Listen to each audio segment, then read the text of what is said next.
Hi, I'm Tinny from Mini Bowl Design, and today I'm going to show you how to bake a cake or a giant muffin on the Appalachian Trail or on any trail or any place backpacking.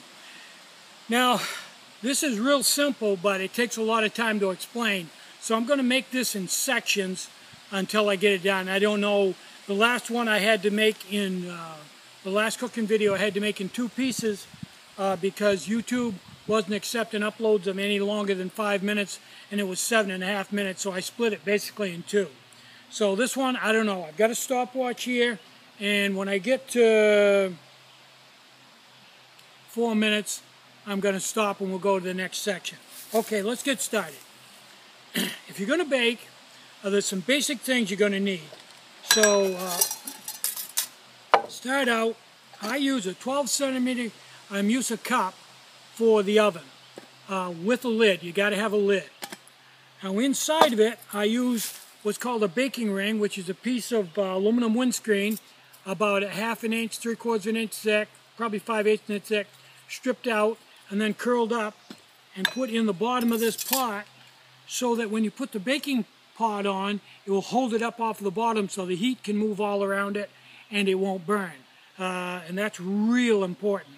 You want it about 1/2 inch, 5/8. Okay.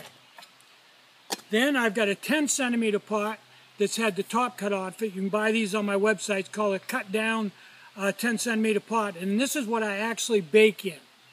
Okay. So you've got to have that, and that sets on the baking ring and the lid goes on.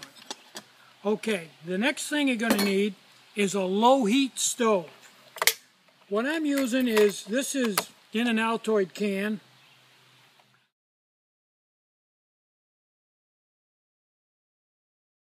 It's my stove. I've used it a lot. It's just a pocket stove, and inside of it is an SS, the old original SS remote, and an M2 base, safety base, with of course, a piece of silicone and a dot top. You can buy all this stuff in the store. And a short piece of wick for baking. You want a real short wick that just sticks up a little bit for baking. You're going to need that. You're going to need your fuel bottle, which screws onto your SS remote. And you're going to need a pot stand for your pot to set on. Okay, we're at 3 minutes. 1 more minute. Okay, now to start this whole process, you need to hold the remote above the stove, and you'll see all kinds of bubbles going, and wait until you feel this wick get wet. Somebody wrote me, told me it took 20 minutes for the stove to prime. That's because they didn't read the directions and do this first. Okay, that's wet right now. Okay, so that's all ready to go.